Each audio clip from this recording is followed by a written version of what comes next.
중국의 합작법이 설립한 거. 그로 인해서 좀 많은 사람들이 아두카누밥의 안 좋았던 실패가.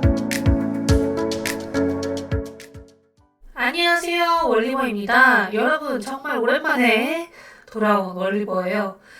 제약바이오 섹터가 그래도 2025년 들어서 조금 반등을 해주고 있고, 국내 증시도 물론 환율이나 국채금리가 급등하면서 불안정한 모습이긴 합니다만, 그래도 작년 12월보다는 나은 모습이다. 그래서 그 중심에는 또 바이오 기업들이 있는 것 같아서요. 오늘 제가 이렇게 영상으로 찾아뵙게 되었습니다. 지금 개별주 성향이 조금 강해지고 있는 걸 볼 수 있거든요.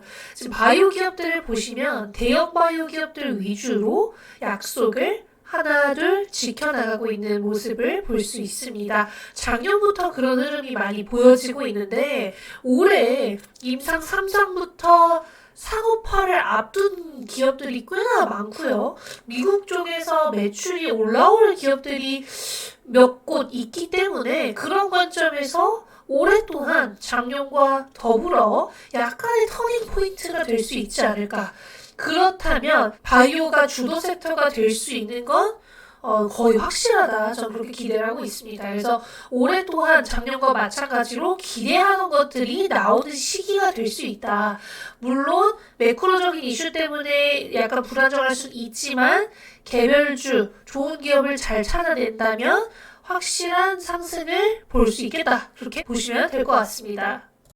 일단 지금 1월 13일부터 JP모건 헬스케어 컨퍼런스가 개최되죠. 그래서 이번 주 내내 바이오 기업들, 특히 작은 기업들 위주로 보도자료가 되게 많이 나왔어요.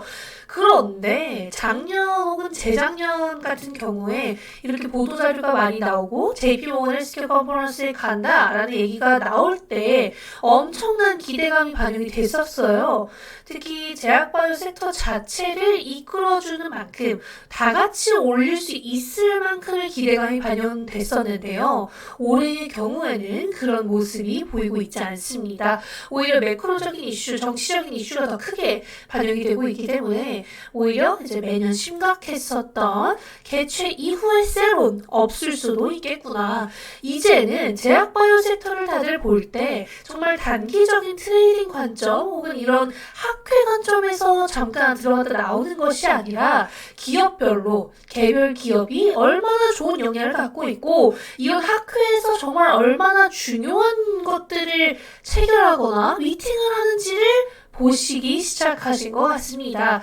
그래서 이제 유한양행이나 삼천당제안과 같이 12월 그리고 1월에 좀 주력 파이프라인에서 큰 이벤트 그리고 임상 데이터 혹은 이제 계약 공시가 나온 경우에는 급등하는 것보다요, 좀 좋은 흐름을 보여주는 경우가 많이 나타나고 있어요.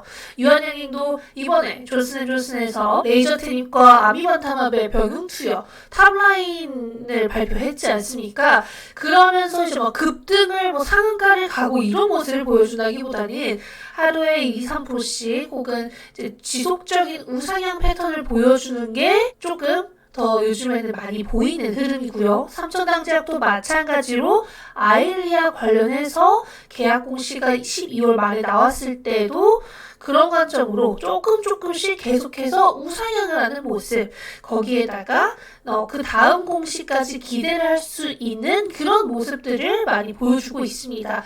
그러니까 확실하게 이제는 급등 급락을 기대한다기보다는 정말 좋은 기업을 찾아내서 그 기업들이 하나 둘 체결하고 약속을 지키고 하나는 돈을 벌 수 있다는 그런 기대감을 보여줄 때 기업의 가치가 많이 올라가는구나, 그렇게 봐주시면 좋을 것 같습니다. 그러면 올해 가장 기대되는 기업 중 하나, 유한양행에 대해서 왜 다시 봐야 되는지 설명드리도록 하겠습니다. 유한양행 올해 되게 중요한 이슈 많다라고 설명을 드렸었는데요. 첫 번째로는 이번에 탑라인을 발표한 전체 생존 기간, 그리고 무진 생존 기간은요, 항암제에 있어서 가장 중요한 지표이기도 하고, 환자들 그리고 의사들이 특정 항암제를 고를 때 많이 보는 지표이기도 합니다. 그런데 이번에 존슨앤존슨이 레이저 티닙과 아미바타마 병용 투여 데이터의 전체 생존기간 탑라인 데이터를 발표를 했고요. 이 탑라인 데이터를 기반으로 봤을 때 타그리소 대비 전체 생존기간이 1년 이상 연장될 것이라고 언급을 한 바가 있습니다. 아직 전체 생존기간 데이터가 나오진 않았어요. 나오진 않았지만 올해 나올 것이라는 것, 거기에 더불어서 지금 데이터만으로도 충분히 좋은 데이터라는 것, 거기에다가 최근 NCCN 미국 암 치료의 바이블이라고도 불리죠. NCCN의 레이저 티닙과 아미반타맙의 병용 투여 요법이 타그리소와 동등한 수준으로 권고하는 개정안이 발표됐다는 것입니다. 근데 이것보다도 더 중요한 요소들이 아직까지 남아있는데요.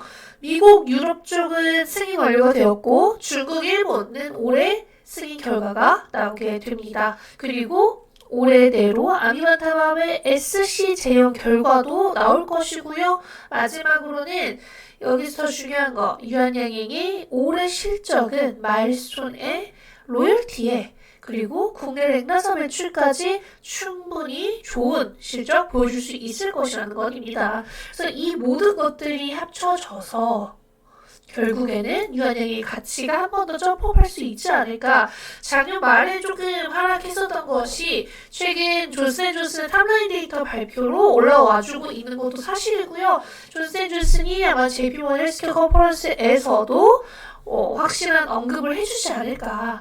그리고 아스코에서는 전체 생존기간 데이터를 한 번 더 우리가 확실하게 알 수 있지 않을까 그렇게 기대를 하고 있습니다. 그래서 유한양행 같은 경우에는 유한양행의 가장 주력 파이프라인인 레이저 티닙의 가치가 올해 한 번 더 점프업을 할 수 있을 것이고 거기에 더불어서 알러지 치료제 또한 현재 졸레오와 원투원으로 비교를 하고 있기 때문에 이 데이터들 또한 지속적으로 진정이 된다면 유한양행은 레이저 티닙뿐 아닌 현재 보유하고 있는 다른 파이프라인들의 가치도 한 번 더 점프업을 할 수 있겠구나라고 기대를 해주시면 좋을 것 같습니다.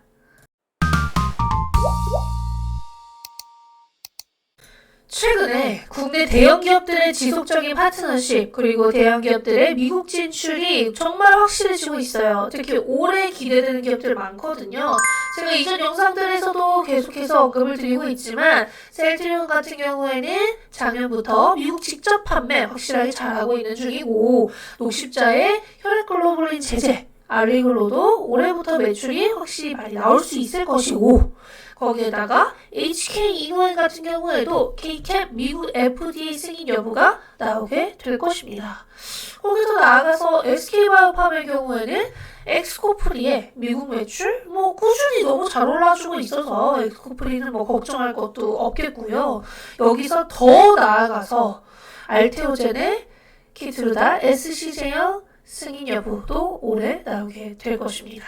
그래서 이런 것들이 결국에는 국내 바이오 기업의 글로벌 블록버스터급 의약품의 출시, 거기에 이제 글로벌 기업으로의 도약을 나타낼 수 있겠구나라고 보시면 될 것 같은데 리어캠바이오의 경우에도 LCB14 있잖아요. 유방암 항암제, 허투 타겟의 유방암 항암제, ADC 항암제 이것도 중국 쪽에서 유방암 3차 치료제로 조건보호가 신청을 할 예정입니다. 그렇게 된다면 상용화된 파이프라인을 보유한 기업이 될 수 있겠죠. 그것 또한 굉장히 크게 작용할 수 있을 거라고 기대를 하고 있습니다. 그래서 국내에 여전히 봐야 될 부분들이 너무나 많고 특히 대형 기업들끼리도 요즘에는 이렇게 계약을 많이 하고 있어요. 삼성바이오직스가 리아켄바이오와 협력 계약을 체결한 것. 이런 게 어떤 걸 뜻하냐면요. 삼성바이오직스는 우시바이오가 잘했었던 ADC 쪽 CDMO 그리고 CDO를 잘하고 싶기 때문에 국내에서 그리고 글로벌 입지를 이미 확보하게 된 ADC 기업 리아켄바이오와 협업을 시작했습니다. 그만큼 삼성바이오직스가 작년부터 시작한 ADC, CDMO, CDO의 연장선을 볼 수 있었고 리아켄바이오도 이제 상용화될 파이프라인들도 많아지고 중요한 파이프라인들도 많아지고 있는 상황에 이런 파트너사가 있는 게 당연히 좋겠죠. 거기에다가 이제 셀트리온도 ADC 쪽 그리고 CMO, CDMO 쪽 진출한다고 한 바가 있다는 점. 그리고 JP모건 헬스케어 컨퍼런스에서 이 부분에 대해서 상세하게 얘기하겠다라고 한 점.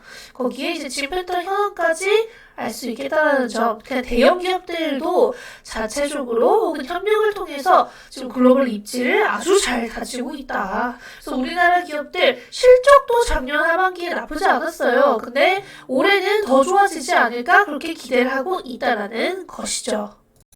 일단 현재로서 여전히 글로벌 바이오 트렌드를 볼 때 비만 혹은 이제 제형 그리고 AI 그리고 ADC 이게 대표적이지 않을까 싶습니다. JP모건 헬스케어 컨퍼런스의 주제도 AI, 비만, ADC인 것처럼 글로벌 바이오 트렌드는 JP모건 헬스케어 컨퍼런스의 주제와 비슷하다. 이렇게 보시면 될 것 같고요.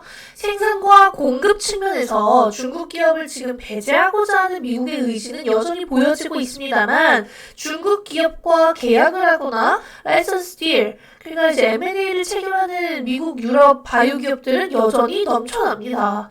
중국의 기술력은 우리가 생각하는 것보다 훨씬 더 뛰어나고 이제는 임상 데이터에 있어서도 중국 내에서만 진행을 하는 게 아니라 글로벌 임상을 진행을 하다 보니까 당연히 신뢰도 되겠죠. 그리고 중국이 아시겠지만 정말 빠른 발전을 통해서 제약바이오 산업에 굉장히 큰 역할을 해주고 있기 때문에 중국 바이오텍들은 여전히 투자 유치도 잘 하고 있고 일단 사람이 많고 기업도 많으니까 우리랑은 조금 다른 관점에서 봐야겠죠. 그래서 이제 미국, 유럽 기업들이 국내 기업보다도 여전히 중국 기업들과 라이선스 계약을 더 많이 체결하고 있다는 점, 그리고 M&A도 여전히 하고 있다는 점을 고려했을 때 중국을 밸류체인, 그러니까 생산 공급 쪽에서는 빼지만 기술적인 측면에서는 여전히 대형 바이오텍 혹은 빅파마들이 선택을 하는 데 있어서 포함되어 있긴 하다. 그 정도는 그냥 알고 가시면 좋지 않을까 싶고요. 이제 국내 기업들도